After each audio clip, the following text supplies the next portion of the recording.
शिक्षक साथियों, जून में बिना मंच की कोई भी गतिविधि कैलेंडर में नहीं दी हुई है।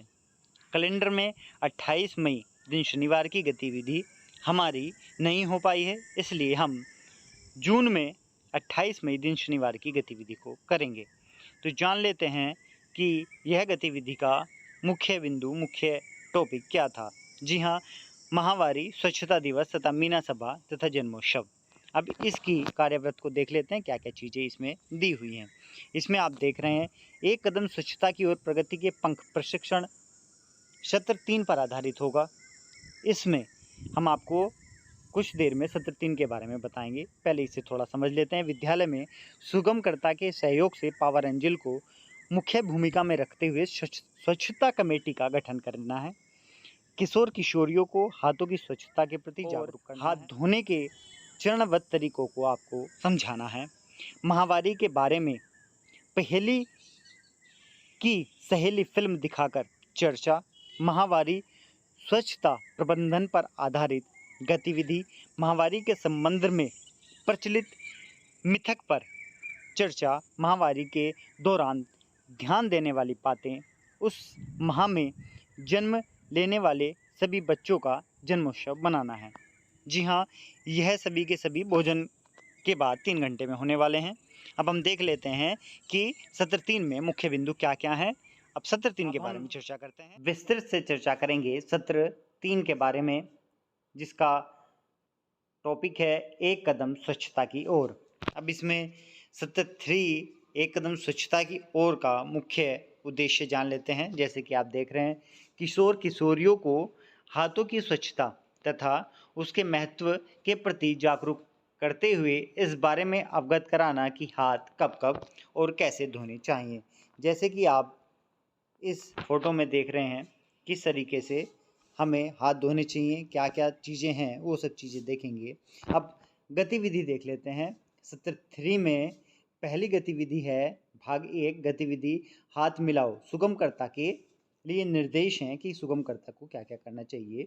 सुगमकर्ता कुछ चमकीले, जी हाँ, ग्लिटर्स, यदि ग्लिटर्स उपलब्ध ना हो तो स्कूल की रसोई से आटा लेकर एक किशोर किशोरी के हाथों पर अच्छे से लगाएं। फिर उस किशोर किशोरी को बारी बारी अपने सभी साथियों, जिसमें दिव्यांगजन भी शामिल होंगे, के साथ जाकर हाथ मिलाना होगा। इसके बाद सभी प्रतिभागी अपने दोनों हथेलियों को अच्छे से आपस में मिलेंगे और उन हथेलियों को अपने चेहरे पर भी मलेंगे। अंत में सुगमकर्ता द्वारा सबको शीशा दिखाकर उनके हाथ और चेहरे देखने को कहा जाएगा। यदि शीशा न हो तो किशोर किशोरी को कहें कि एक दूसरे को देखें। अब भाग 2 देख लेते हैं, आत्मचिंतन और आत्म निरीक्षण। सुगमकर्ता सभी किशोर किशोरियों को निम्नलिखित बिंदुओं पर विचार कर अपनी प्रतिक्रिया नोटबुक में लिखने के लिए कहेगी। सभी साथियों के हाथ और चेहरे पर क्या दिख रहा है और यह कैसे हुआ। दूसरा है, यह हम कैसे सुनिश्चित कर सकते थे कि सभी के हाथ और चेहरे साफ रहें। अब देख लेते हैं भाग 3, आपसी चर्चा। आपसी चर्चा में क्या क्या करना होगा हमें। सभी किशोर किशोरियाँ उपरोक्त प्रश्न पर नोट की गई प्रतिक्रियाओं को साझा करेंगे। सुगमकर्ता चर्चा करें। हाथों को साफ रखना क्यों जरूरी है, हाथों को कब कब धोना चाहिए, हाथों को साफ करने के 5 मुख्य चरण क्या हैं। अब हम देख लेते हैं।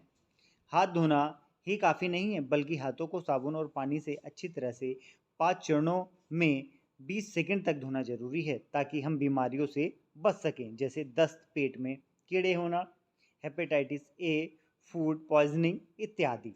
यूनिसेफ के अनुसार हाथ धोने के 5 मुख्य चरण हैं। पहला चरण, हाथों को पानी से गीले हाथ पर उपयुक्त मात्रा में साबुन लगाइए। तीसरा चरण है, दोनों हाथों को अच्छे से मलें, जिसमें हथेली के पीछे उंगलियां और नाखूनों के बीच की जगह शामिल है, और ऐसा काम कम से कम 20 सेकंड तक करें।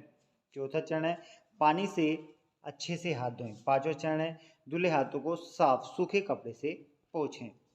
आप देख रहे हैं कि किस किस तरीके से हमें करना है। इस तरह से आप करके बच्चों को समझा सकते हैं।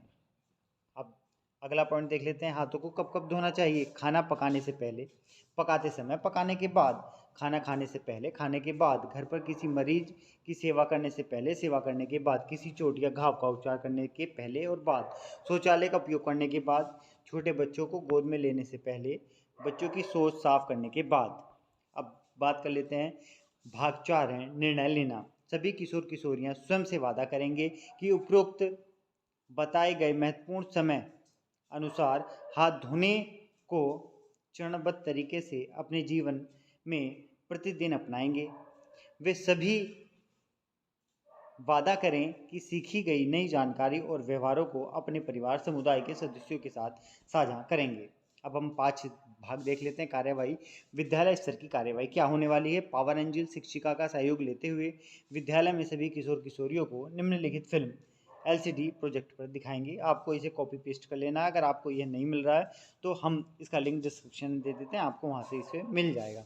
पावर एंजल और मीना मंच के सदस्य एक निगरानी समिति बनाएंगे जो यह सुनिश्चित करेगी कि विद्यालय में सभी बच्चे, शिक्षक खाना खाने के पहले और बाद में तथा रसोई या भोजन पकाने से पहले और बाद में अपने हाथों को उपरोक्त बताए गए तरीके से अच्छी तरह 20 सेकंड तक धोएंगे।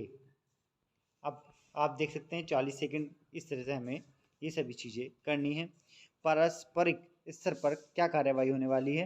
पावर एंजल एवं मीना मंच के सदस्य अपने परिवार के सभी सदस्यों को 20 सेकंड तक हाथ धोने के चरणबद्ध तरीके को अपनाने के लिए प्रेरित करेंगे। कब कब हाथ धोना चाहिए इस बात पर भी उन्हें जागरूक करेंगे। समुदाय स्तर पर कार्यवाही क्या क्या होने वाली है। पावर एंजल मीना मंच के सदस्य विश्व हाथ धुलाई दिवस के दिन समुदाय की बैठक में समुदाय के सभी सदस्यों को 20 सेकंड तक हाथ धोने के चरणबद्ध तरीके को अपनाने के लिए कब कब हाथ धोना आवश्यक है इस बात पर उन्हें जागरूक और प्रेरित करेंगे तथा उनके साथ हाथ धुलेंगे। स्वच्छता की बात जीवन की सौगात। जी हाँ, स्वच्छता की बात जीवन की सौगात। इसके बाद हाथ की स्वच्छता पर एक कविता है। 1 2 3 4 हाथ को धो बार बार, 5 6 7 8 साबुन लगाकर रगड़ो हाथ, 9 10 11 12 झाग बनाओ खूब सारा, 13 14 15 16 उंगली फंसाकर बनाओ गोला, 17 18 19 20 नाखूनों से मैल को खींच। स्वच्छ हाथों के लाभ अपार, मरे कीटाणु फैलाए प्यार। आप देख रहे हैं किस तरीके से इस कविता को आप देख सकते हैं। अब हमारी सत्र 3 की कार्यवाही पूर्ण हो जाती है। इस प्रकार आप भी अपने विद्यालय में पावर एंजल की, मीना सभा की इस गतिविधि को पूर्ण करा सकते हैं। वीडियो देखने के लिए धन्यवाद। चैनल को सब्सक्राइब कर लीजिए, ज़्यादा से ज़्यादा इस वीडियो को शेयर कीजिए ताकि आपके सभी साथी इस वीडियो का फ़ायदा उठा सकें और हमारे चैनल से जुड़े रहिए। चैनल को सब्सक्राइब कर लीजिए यदि आप चैनल पर नए हैं।